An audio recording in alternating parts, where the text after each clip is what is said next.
The first 9 months of Donald Trump's presidency. For the past 9 months, we have seen widespread attacks on the common good. The latest assault is the Republicans' proposed tax reform, a huge transfer of wealth to the richest 0.1%. This legislation would also greatly increase the national debt, supposedly a major red line for Republicans.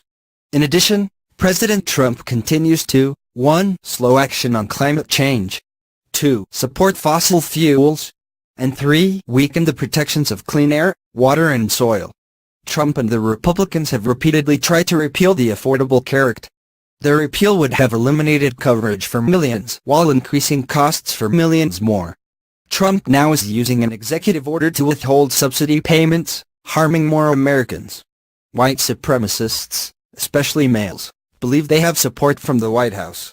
They are pleased by Trump's continuation of the ongoing large-scale deportation of Hispanic immigrants and by his repeated attempts to keep Muslims out.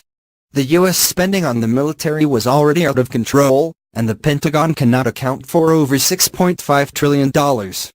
Despite the already unnecessarily huge military budget and astonishing unaccountability, Trump proposed a large increase and Congress raised that amount even more. These items give a hint of the scope of the disaster we are experiencing. Given these and other issues that deserve much more media attention, I find it hard to reconcile the focus that some media still place on the questionable allegations of Russian hacking of the Democratic National Committee's emails. I wonder what has happened to journalistic standards when the mainstream media repeatedly has treated allegations as facts.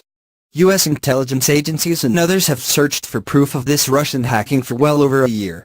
An early January 2017 intelligence report was touted as proof, but it provided no solid evidence, only an assessment, that is, a best guess, in support of the allegation.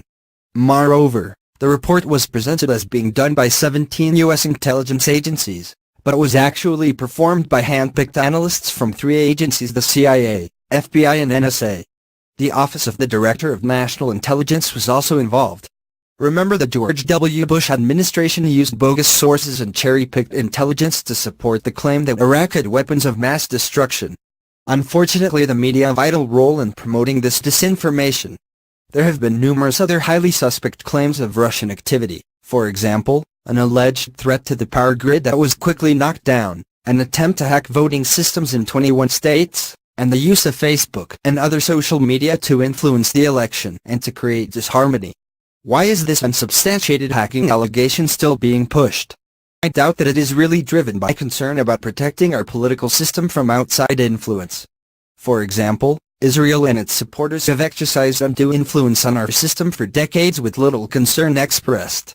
In addition, given that outside interference is terrible, why aren't we outraged over the history of U.S. interference in elections and collusion in coups against many other nations? This history includes the blatant collusion by the Clinton administration in Russia in 1996. People elsewhere see this hypocrisy. If we are serious, a few of the many steps we can take to improve the integrity of our elections are: 1. Ensuring that all citizens are allowed to vote. 2. Using paper ballots. 3. Providing public funding of campaigns. And 4. Having a nonpartisan group run the presidential debates. I think there are 2 more probable reasons why the inept Democratic Party leadership, much of the U.S. establishment, and much of the mainstream media have for still promoting this allegation. One refers mainly to domestic considerations and the other focuses on the foreign arena. The contention of the hacking of the DNC swiftly became the basis of a claim of collusion between Trump and Russia. The charge distracted attention from the DNC's efforts to undermine the Bernie Sanders campaign. After Hillary Clinton lost the election, the Democratic Party leadership continued to focus attention on its unproven claim of Russian hacking. This focus diverted attention from the Democratic Party's need to reform itself into a party representing everyone, not just the wealthy. Perhaps some also view the collusion allegation as a way of building support for impeaching Trump. Regarding the foreign policy area, the allegation of Russian hacking fits nicely into an ongoing Puerto Rico campaign to convince Americans that Russia is our enemy. Russia, under President Vladimir Putin, has dared to challenge worldwide U.S. supremacy. In addition to economic sanctions, a military response to this challenge is possible, and the U.S. public must be prepared to accept and support it.